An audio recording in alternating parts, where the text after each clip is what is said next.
Indian navy ने समंदर में अपनी ताकत क्या दिखाई। पाकिस्तान की हालत पतली हो गई, एकदम टाइट हो गई है। और इसीलिए पाकिस्तान तुर्की की शरण ले चुका है, तुर्की की गोद में जाकर बैठ गया, क्योंकि पाकिस्तान को पता है कि अपने दम पर तो पाकिस्तान की नौसेना भारत का मुकाबला कर नहीं पाएगी, वो टिक नहीं पाएगी कहीं से भी। और इसी वजह से एर्दोगान की शरण में शहबाज शरीफ जा पहुंचे। जी हां, भारत पाक तनाव के बीच तुर्की का एक युद्धपोत कराची पहुंचा है। और अब इस तनाव के बीच भारत के लिए इसके क्या मायने हैं, यही जानने की इस वीडियो में कोशिश करेंगे। नमस्कार, मैं रविंद्र सिंह आपके साथ, आप नवभारत टाइम्स देख रहे हैं।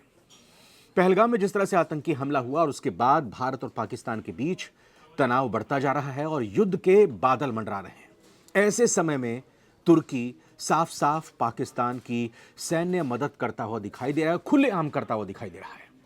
तुर्की नौसेना का युद्धपोत टीसीजी बुयूकाडा रविवार को कराची बंदरगाह पर पहुंचा है।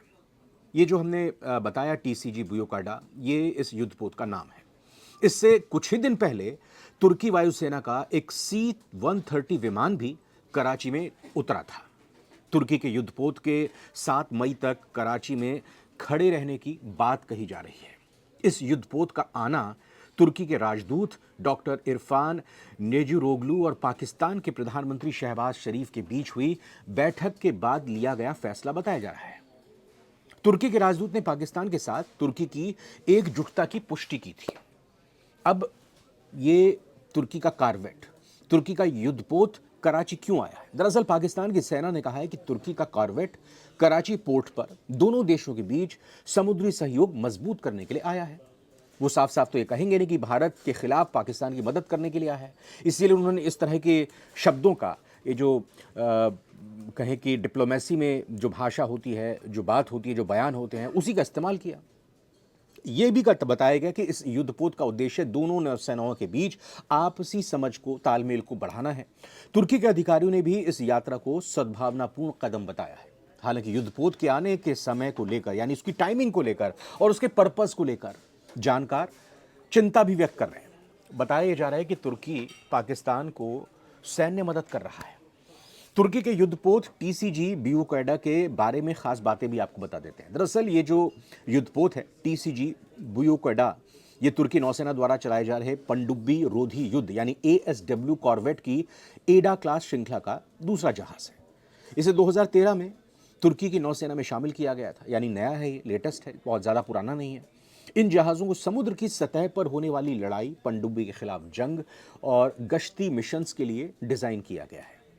टीसीजी बुयूकाडा को आधुनिक radar system, 76 naval gun, anti ship missile और टॉर्पीडो लॉन्चर से लैस किया गया है। इसमें एक हेलीकॉप्टर लैंडिंग पैड और हैंगर भी है, यानी हेलीकॉप्टर लैंड भी कर सकता है, साजो सामान हो या सैनिक हो, उसको टेक ऑफ और लैंडिंग कराई जा सकती है। ये कॉर्वेट खुले समुद्र में भी पूरी तरह से काम करने में सक्षम है।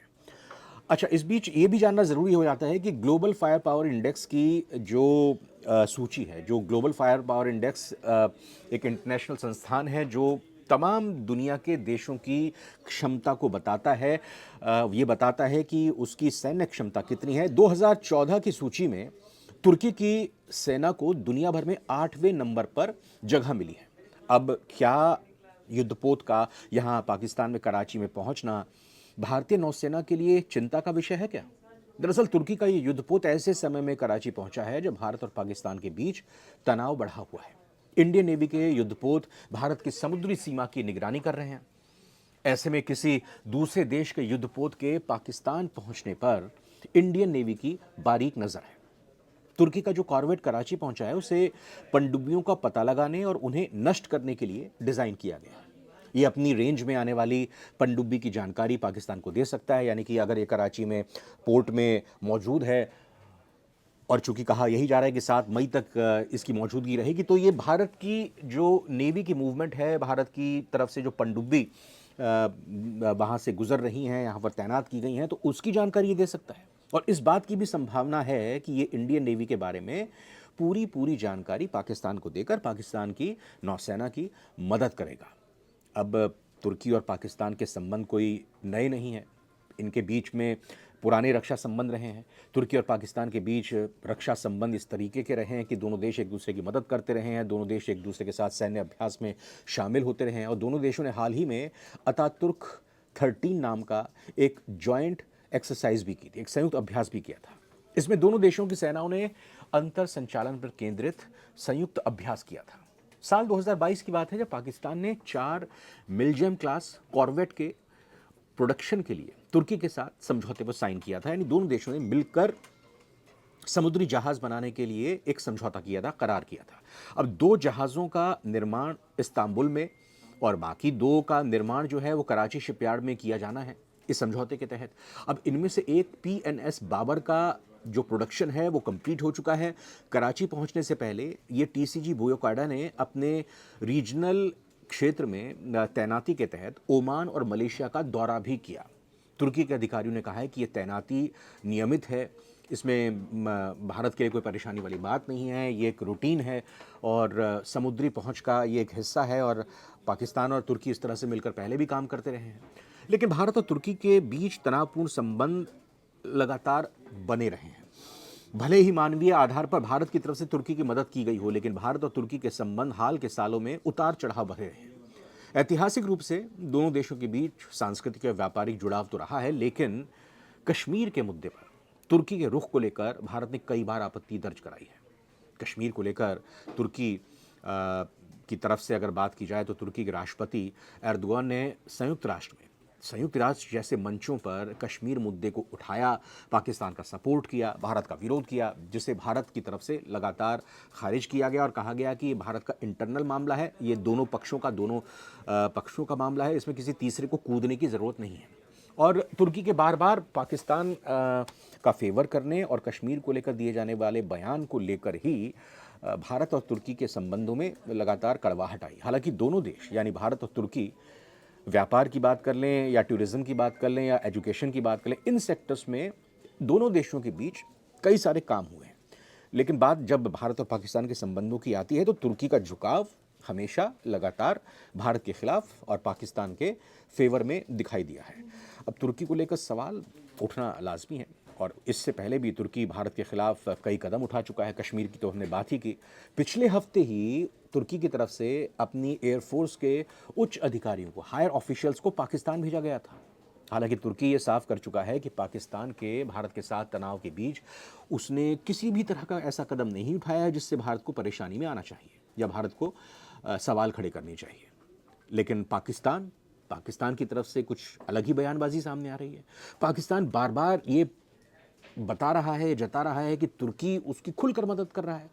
तुर्की पर ये जो जहाज़ तुर्की की तरफ से आया है, इसको लेकर भी पाकिस्तान की तरफ से यही कहा जा रहा है कि ये तुर्की की तरफ से पाकिस्तान को मदद करने का एक ज़रिया है। इससे पहले जब एयरफोर्स के अधिकारी पहुंचे थे वो तब भी पाकिस्तान ने इसी तरह से प्रायोजित किया कि ये तुर्की मदद कर रहा है। कुछ हवाई जहाज़ों की लैंडिंग हुई थी, उसमें ये भी कहा गया था कि गोला बारूद और काफ़ी साजो सामान तुर्की की तरफ से भेजा गया। हालांकि तुर्की ने कहा था कि ये एक रूटीन एक्सरसाइज थी और यहाँ पर तेल भराने के लिए तुर्की के जहाज़ आए थे। लेकिन पाकिस्तान की तरफ से कहा गया था कि तुर्की की एयरफोर्स पाकिस्तान को मदद करने के लिए आई थी।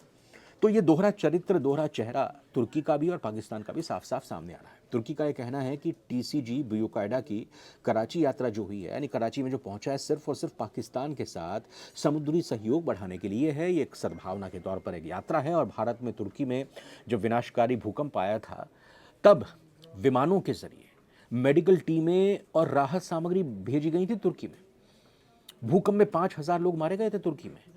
और इसके बाद भी तुर्की का ये एहसान फरामोश वाला रवैया, पीठ में खंजर घोंपने वाला ये भारत विरोधी रवैया सामने आ रहा है।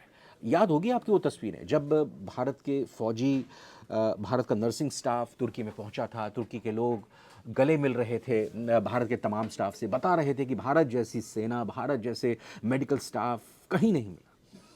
तुर्की ने भी एहसान उस वक्त तो जताया था, लेकिन इसीलिए तो कहते हैं कि एहसान फरामोशी तुर्की की तरफ से की गई है। और हम भी लगातार यही बात कहते हैं, आप भी इस बात को समझते हैं कि जब मुश्किल वक्त होता है, जब संकट की घड़ी होती है, तभी अपने असली दोस्तों की जानकारी होती है, अपने असली दोस्तों और दुश्मनों के बारे में पता चलता है। और तुर्की का जो रवैया है, तुर्की का जो समर्थन पाकिस्तान के साथ खुलकर कहिए या पीठ पीछे कहिए जो सामने आ रहा है, ये भारत के लिए चिंता का विषय है। लेकिन क्या वाकई में भारतीय नौसेना का सामना इनकी तरफ से किया जा सकता है? भारतीय नौसेना के लिए किसी मुश्किल की बात है ना? भारतीय नौसेना बहुत ज़्यादा मजबूत है। भारत के पास ऐसे युद्धपोत हैं जिनके अंदर फाइटर प्लेन्स का भी इस्तेमाल किया जा सकता है, फाइटर प्लेन्स लैंड किया जा सकता है। चाहे आईएनएस विक्रमादित्य की बात हो, आईएनएस विक्रांत की बात हो, तो पाकिस्तान कहीं पर भी नेवल पावर में तो, नौसेना की शक्ति में तो भारत के सामने नहीं टिकता है। और एक अंदेशा पाकिस्तान को ये भी सता रहा है कि भारत ने उरी और बालाकोट के बाद एयर स्ट्राइक की, सर्जिकल स्ट्राइक की। क्या भारत इस बार नौसेना की तरफ से पानी के रूट से स्ट्राइक करेगा? तो इस वजह से पाकिस्तान अपनी शक्ति को सहयोगी देशों के ज़रिए बढ़ाने की कोशिश कर रहा है। आप कमेंट करके ज़रूर बताइएगा कि तुर्की का ये दोहरा चरित्र, तुर्की का ये एहसान फरामोश वाला रवैया जो सामने आया है, इसमें भारत को क्या करना चाहिए? तुर्की की ये दोहरे चरित्र वाली नीति, क्योंकि भारत ने मुश्किल घड़ी में उसकी मदद की थी, भारत को क्या कदम करना चाहिए तुर्की के खिलाफ? क्या किस तरह से इस बात को अंतर्राष्ट्रीय मंचों पर रखना चाहिए? ज़रूर कमेंट करके बताइएगा। ये बात तो खुले तौर पर है कि भारत और पाकिस्तान के बीच इस वक्त कड़वे रिश्ते चल रहे हैं। भारत और पाकिस्तान की स्थिति को तो समझा जा सकता है, लेकिन अगर कोई दूसरा देश भारत के खिलाफ पाकिस्तान की मदद कर रहा है, तो भारत को इस स्थिति से कैसे निपटना चाहिए? कमेंट कीजिएगा, इस वीडियो को शेयर कीजिएगा। अच्छी लगी वीडियो तो लाइक ज़रूर कीजिएगा। फिलहाल इस वीडियो में इतना ही। ऐसी ही वीडियो लगातार आपके लिए लाते रहेंगे। बहुत बहुत धन्यवाद अभी के लिए।